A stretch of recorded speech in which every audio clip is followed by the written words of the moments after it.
हरे कृष्णा, नमस्कार। कैसे हैं आप सभी? आशा करते हैं आप सब बहुत अच्छे होंगे और बहुत ही तन्मयता के साथ में आप अपनी पढ़ाई को कर रहे होंगे। तो स्वागत है आपका अपने चैनल एसएसजी गुरुकुल के इस ऑफिशियल यूट्यूब चैनल पे। साथियों, एसएससी एमटीएस का नोटिफिकेशन आ चुका है और इस नोटिफिकेशन में आप देखेंगे हवलदार के लिए आपको 3439 पद और एसएससी एमटीएस के लिए 4887 पद देखने को मिल रहे हैं। बहुत सारी आप लोगों को कंफ्यूजन है कि सर एमटीएस का फॉर्म भर दें कि हवलदार का फॉर्म भर दें कि हम दोनों फॉर्म फिलअप कर सकते हैं। यहां पे देखो कि कौन सी पोस्ट आपके लिए ज्यादा अच्छी होगी। यहां पे आप देखो सैलरी कितनी होगी, किसकी कितनी सैलरी होगी, या इनका वर्क क्या होता है, हमें इस प्रोफाइल में, इस जॉब में काम क्या करना होता है, और इसको अगर हमें देना है, इस पेपर को देना है तो एलिजिबिलिटी क्या होगी, एग्जाम पैटर्न क्या होगा, सारी बातों के बारे में आज हम लोग बात करने वाले हैं। बिल्कुल ये वीडियो आपके लिए इंफॉर्मेटिव होने वाली है और इस वीडियो में हम डिटेल्ड एनालिसिस करने वाले हैं। इसके बाद आपको कहीं और जाने की जरूरत नहीं होगी। तो साथियों, हम अपने वीडियो को स्टार्ट कर लेते हैं। सबसे पहले हम पहले इंटरफेस पे आते हैं जहां पे आपको पता है कि 27 जून से आपकी नोटिफिकेशन स्टार्ट हो चुकी है, मतलब फॉर्म पढ़ना स्टार्ट हो चुके हैं और इसकी लास्ट डेट जो आपकी होने वाली है 31 जुलाई होने वाली है। तो सबसे पहले आपको क्या करना है, अगर अभी तक फॉर्म को नहीं भरा है तो पहले इस वीडियो को देखने के बाद आप जाएंगे, क्योंकि यहां पे जब देखेंगे तब आपको चीजें समझ में आएंगी, कौन सी हम प्रेफरेंस भरे, कौन सी जॉब प्रेफरेंस भरे, क्योंकि आपको यहां पे जॉब प्रेफरेंस भी भरनी होगी। उसके बाद आपको यहां पे पूरा एनालिसिस हो जाएगा, तब आप जाके सबसे पहला जो आपको काम करना है वो अपने फॉर्म को फिलअप करना है। ठीक है भाई। अगर आप कहो सर इसका एग्जाम कब होगा, तो आप जानते हो एसएससी जिस हिसाब से काम कर रही है, अभी सीएचएसएल का फॉर्म चल रहा है, अभी आपका सिलेक्शन फेज का तो आपका पेपर हो ही चुका है ना, सिलेक्शन फेज का पेपर हो चुका है, सीएचएसएल के पेपर हो रहे हैं।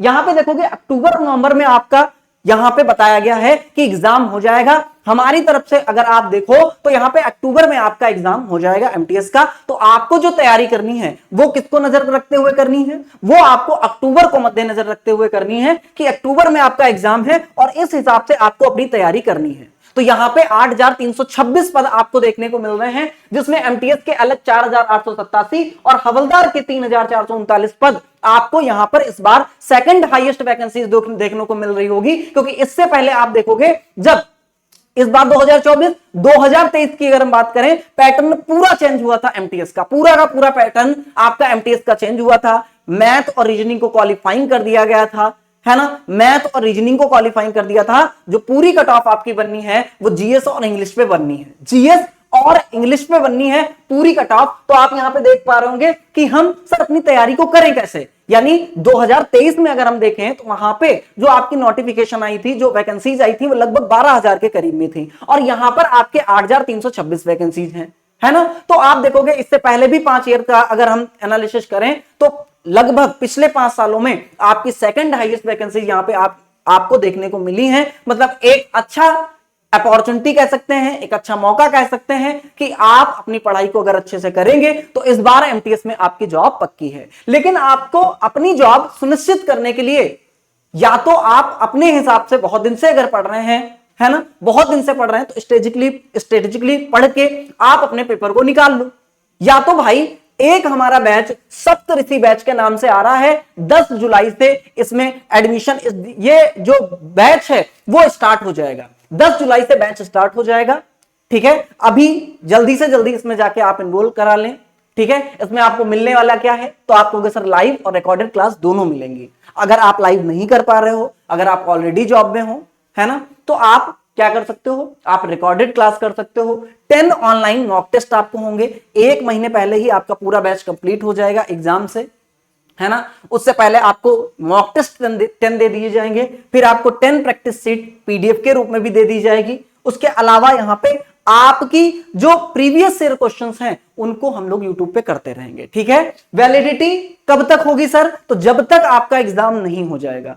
ठीक है, जब तक आपका एग्जाम नहीं हो जाएगा तब तक इस बैच की वैलिडिटी होने वाली है। अब आप देखोगे सर यहां पे इसका प्राइस क्या है, सर प्राइस क्या है, तो प्राइस 999 से ना होकर आपका ऑफर प्राइस जो है वो 499 है। कब तक, 10 जुलाई तक आपका ये जो प्राइस रहेगा वो 499 रहने वाला है। तो जल्दी से जल्दी आपको बैच में एनरोल करा लेना है। ठीक है, इसके अलावा बहुत सारे बच्चे जुड़े होते हैं जो बहुत गरीब तबके से होते हैं, उनकी इच्छा होती है कि सर हम भी जॉब पा जाएं, हमारे पास रुपए नहीं है। तो ऐसा नहीं है, एसएसजी गुरुकुल उनके लिए कुछ कर नहीं रहा है। यहां पर उनके लिए YouTube पर बिल्कुल फ्री बैच स्टार्ट होने वाला है। ठीक है, YouTube पे बिल्कुल फ्री बैच स्टार्ट होने वाला है। ठीक है, YouTube पे बिल्कुल फ्री बैच स्टार्ट होने वाला है, फ्री बैच आने वाला है, जिसकी टाइमिंग आपकी 2 बजे से 5 बजे तक होगी। ठीक है, 2 बजे से 5 बजे तक होगी, 2 बजे से 5 बजे तक होगी। ठीक है, कब से होगा? तो जब 10 तारीख से आपका जो बैच स्टार्ट होगा, 10 तारीख से YouTube पे, ठीक है, 10 जुलाई से आपका YouTube पे भी क्या आपके लिए बिल्कुल 10 जुलाई से आपका यहां पे बैच स्टार्ट होगा और 10 जुलाई पे आपका YouTube पे भी बिल्कुल फ्री बैच आ जाएगा, जिसमें आपको एक एक चीज कराई जाएगी। अगर आप इच्छुक हैं पढ़ने के, अगर आप इच्छुक हैं पढ़ने के, यहां पे प्रीवियस ईयर क्वेश्चंस के साथ में आपको रूबरू कराया जाएगा। आप जानते हो किसी भी एग्जाम को क्रैक करने के लिए सबसे इंपॉर्टेंट जो रोल प्ले करता है वो प्ले करता है आपका क्या? आपका प्रीवियस ईयर क्वेश्चन पेपर। ठीक है, तो यहां पे जो आपकी क्लास होने वाली प्रीवियस ईयर क्वेश्चन पेपर को लेकर होने वाली है, 2 से 5 आपकी टाइमिंग रहेगी। अगर आप बैच नहीं परचेज कर पा रहे हैं, अगर आपके पास पैसे नहीं है, या अगर आपने बहुत बार तैयारी कर रखी है, आपको एक फिनिशिंग चाहिए, तो आप ये बैच यहां पे कर सकते हैं। यूट्यूब पर बिल्कुल आपके लिए फ्री होगा। चलिए अब आगे बढ़ते हैं कि सर इसके लिए एलिजिबिलिटी क्या होगी। अगर हम एमटीएस का फॉर्म भरना चाह रहे हैं तो उसके लिए एलिजिबिलिटी क्या होगी। तो एक बात तो पहले समझ जाओ, एमटीएस और हवलदार, एमटीएस और हवलदार, ऐसा नहीं है कि एमटीएस के लिए आपको अलग फॉर्म भरना पड़ेगा, हवलदार के लिए आपको अलग फॉर्म भरना पड़ेगा, ऐसा बिल्कुल नहीं है। ठीक है, आपको एक ही फॉर्म भरना पड़ेगा। वहां पे जॉब आपके कोड होंगे, प्रेफरेंस भरनी होगी। ठीक है, आपको शहर की प्रेफरेंस भरनी होगी, किस सिटी में आपको जॉब चाहिए। ठीक है, जब आप फॉर्म को फिलअप करेंगे तो वहां पे आपको प्रेफरेंस भरनी होगी कि हवलदार की पोस्ट आपको ज्यादा बेहतर लगती है, वो आप पहले लेंगे, कि एमटीएस की पोस्ट बेहतर लगती है, वो लेंगे। तो जिस हिसाब से आपकी जॉब होगी, जिस हिसाब से आपको जॉब चाहिए, या जो आपको अच्छी लगती है, क्योंकि अभी जॉब प्रोफाइल देखेंगे, उस हिसाब की आपकी थिंकिंग बनेगी। बहुत सारे लोग कि उनको ऑफिस वर्क ज्यादा पसंद है, तो वो लोग एमटीएस का फॉर्म भरें। स्टाफ सिलेक्शन स्टाफ, अगर हम देखें मल्टीटास्किंग स्टाफ का फॉर्म भरें। और अगर आपको फील्ड वर्क अच्छा लग रहा है तो हम हवलदार का फॉर्म भर सकते हैं। ये आपकी अपनी चॉइस है, ये आपकी अपनी चॉइस है। ठीक है, तो जब आपका फॉर्म आएगा तो एक ही फॉर्म होगा। ऐसा नहीं है कि रेलवे में, ऐसा नहीं है कि रेलवे में आपका जो अलग अलग फॉर्म होते हैं अलग अलग भरना होता है, या अभी आपने सिलेक्शन फेज का देखा था, अलग अलग आपकी प्रेफरेंस के लिए अलग अलग फॉर्म भरना पड़ रहा था। इसमें बिल्कुल ऐसा नहीं है, आप सिर्फ एक फॉर्म को यहां पे फिलअप करेंगे, एक फॉर्म को फिलअप करेंगे। जब आप फॉर्म फिल कर रहे होंगे तो वहां पे जॉब प्रेफरेंस भरने को आएगी, आपको वहां पे जॉब प्रेफरेंस को अपने अकॉर्डिंग वहां पे सेलेक्ट करना है। इसी के साथ साथ आपको किस शहर में आपको जॉब चाहिए, उस शहर के कोड जो होंगे आपको ऑटोमेटिकली वहां पे आ जाएगा, तो आपको वहां से वो फिलअप करने हैं। अगर हम इसके एलिजिबिलिटी की बात करें तो यहां पे एमटीएस की जो एलिजिबिलिटी होती है, आप सभी लोगों को पता है, एसएससी 3 एग्जाम, एसएससी एक साल में 3 एग्जाम कराता है, एक 10th लेवल पे, एक 12th लेवल पे और एक ग्रेजुएशन लेवल पे। तो 10th लेवल का ये एग्जाम है, 10th लेवल का एग्जाम है। सिर्फ आपका 10th पास होना चाहिए। इसके साथ साथ आपकी जो एज होनी चाहिए वो 18 से 25 के बीच में होनी चाहिए। मतलब आप कहेंगे कि सर 1999 से पहले की आपका बॉर्न नहीं होना चाहिए, आपका बर्थ नहीं होना चाहिए, और 1/8/2006 के बाद आपका बर्थ नहीं होना चाहिए। ठीक है, 10th पास हो और उसके साथ साथ 18 से 25 साल के बीच में आपकी एज हो। ठीक है, बात समझ में आई?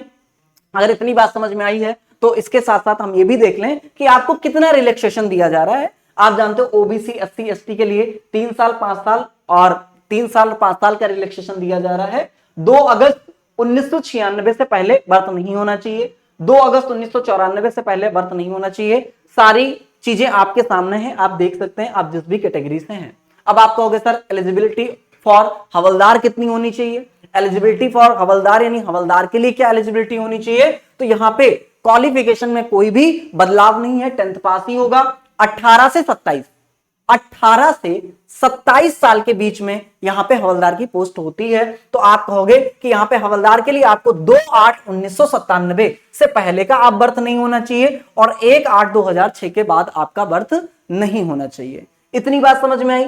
इतनी बात समझ में आई? तो आगे हम देखते हैं कि आगे स्लाइड पे आप देख सकते हो कि यहाँ पे रिलैक्सेशन देख सकते हो कि आपकी एज में क्या रिलैक्सेशन हैं, आपके एज में क्या रिलैक्सेशन हैं, आपके कैटेगरी के अकॉर्डिंग आपको यहाँ पे रिलैक्सेशन मिल जाएगा। फिर आप देखोगे जो हवलदार की पोस्ट होती है, एमटीएस के पोस्ट के लिए कोई भी यहाँ पे पीएसटी या पीटी नहीं होता है, लेकिन हवलदार की जब आप पोस्टिंग मतलब हवलदार प्रेफरेंस आप जब भरते हो, हवलदार की पोस्ट अगर आपको चाहिए तो यहां पे आपके लिए क्या होगा, यहां पे एक पीटी होगा जिसमें मेल को 1600 मीटर 15 मिनट में जाना होगा, फीमेल को 1 किलोमीटर 20 मिनट में जाना होगा। करना क्या है, आपको वॉकिंग करनी है, यानी सिर्फ आपको चलना है। इसीलिए पहले कहा जाता था कि सुबह सुबह मॉर्निंग वॉक पे जाना आपके लिए बहुत जरूरी होता था, है ना। तो आप मॉर्निंग वॉक पे जाएं और इस जो ये कैटेगरी है इस क्राइटेरिया में आपको फुलफिल करना है अपने आप को। 1 किलोमीटर 20 मिनट और 1600 मीटर इन 15 मिनट आपको चलना है। इसके अलावा अगर हम फिजिकल स्टैंडर्ड टेस्ट यानी पीएसटी की बात करें एमटीएस के लिए, ठीक है, मतलब हवलदार के लिए, तो आपको अगर सर मेल के लिए हाइट और फीमेल के लिए हाइट ये हो गई और चेस्ट, और यहां पे आप देखोगे इनके लिए जो 48 केजी यहां पे आप देख पा रहे 48 केजी इनको क्या उठाना होगा, भार उठाना होगा। ठीक है भाई, बात समझ में आ रही है। चेस्ट इनका इतना होना चाहिए, relaxable by 2 KG in the case of, मतलब आप देखो 48 केजी होना चाहिए। इसके साथ साथ आप देखोगे कि यहां पे गढ़वाल जो असमिया हैं, ठीक है, गोरखाज हैं, तो वहां के अगर आपके शेड्यूल्ड ट्राइब्स हैं, आप देख सकते हो हर जगह इनका रिलैक्सेशन 5 सेंटीमीटर, अगर हम हाइट में बात करें तो 5 सेंटीमीटर का यहां पे, अगर आप गढ़वाल केस से हैं तो आपको 5 सेंटीमीटर, असमीज, ठीक है, फिर गोरखाज, और यहां पे अगर आप शेड्यूल्ड ट्राइब से आते हैं तो आपको ये रिलैक्सेशन वहां पे देखने को मिलते हैं।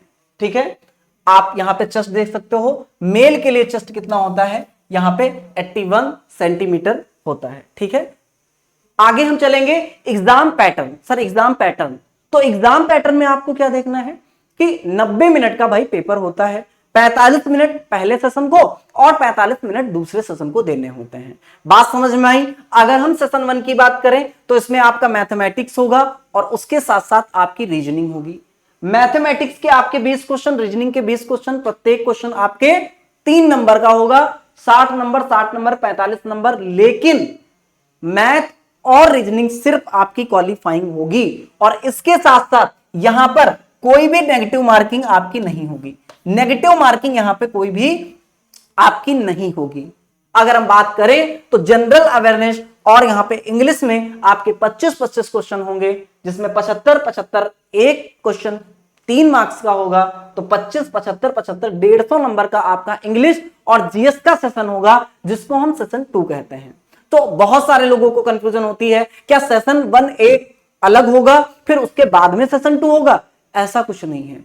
आप कंप्यूटर पे बैठे होंगे, एग्जाम स्टार्ट होगा, दोनों सेशन एक साथ होंगे। जब आपके 45 मिनट, मान लो आपने मैथ और रीजनिंग को एक साथ कर दिया और इसको आपने 45 मिनट की जगह पे आपने 20 मिनट में कर दिया, या आपने 5 ही मिनट में कर दिया क्योंकि आपको मैथ आती नहीं थी, आपने रीजनिंग के 12 क्वेश्चन कर दिए।